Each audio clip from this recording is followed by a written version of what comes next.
ಯಾವ್ರಿ? ಲಕ್ಕೊಂಡಿ. ಲಕ್ಕೊಂಡಿ ತಾಲೂಕು ಯಾವ್ದು ಬರ್ತಾ?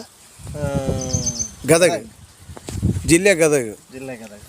ಇದು ಮೆಣಸಿನ ಬೆಳೆ ಯಾವ್ದಲ್ರಿ ಇದು? ಮೆಣಸಿನ ಬೆಳೆ. ಮೆಣಸಿನ ಬೆಳೆ, ಗಿಡ್ಡ ಮೆಣಸಿನ ಬೆಳೆ. ಹಾಂ, ಎಷ್ಟು ವರ್ಷದ ಐತ್ರಿ, ಎಷ್ಟು ದಿವ್ಸದ ಐತ್ರಿ ಇದು? ಇದು 4 ತಿಂಗಳು ಗಿಡ. 4 ತಿಂಗಳದ್ದು ಐತ್ರಿ.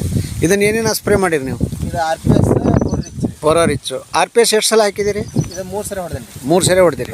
ನಿಮ್ಗೆ ಹೆಂಗೆ ಕಾಣಿಸುತ್ತೆ ಇದು ಬೆಳೆ? ಇಳುವರಿ ಚಲೋ ಐತೆ. ಇಳುವರಿ ಚಲೋ ಐತೆ. ಹೌದ್ರಿ? ಹಾಂ ಹಾಂ. ಆ ನಂತರ ಹೂವು ಮಗ್ಗಿ ಹೆಂಗೆ ಕಾಣಿಸುತ್ತೆ ರೀ? ಚಲೋ ಐತೆ ಸರ್. ಹೆಂಗೆ ತೋರಿಸ್ರಿ ನನಗೆ? ಇದು ನೋಡಿ ಸರ್, ಈ ಕಡೆ. ಹಾಂ ಹಾಂ, ಹೌದಾ? ಚಲೋ ಬಂದಿದೆಯಲ್ಲ? ಚಲೋ ಬಂದ ಸರ್. ಚಲೋ ಇಳುವರಿ ಬಂದಿದೆಯಲ್ಲ? ಚಲೋ ಇಳುವರಿ.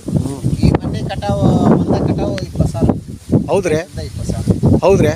Okay okay okay. ಆ ನಂತರ ನಿಮ್ಮ ಇಲ್ಲೇ ರೈತರಿಗೆ ಹೇಳಲಿಕ್ಕೆ ಇಷ್ಟಪಡ್ತೀರಾ? ಹೇಳ್ತೀವಿ ಸರ್. ಹೇಳ್ತೀರಾ? ಹೇಳ್ತೀವಿ ಸರ್. ಹಾಂ ಹಾಂ, ಚಲೋ ಐತ್ರಿ. ಓಕೆ.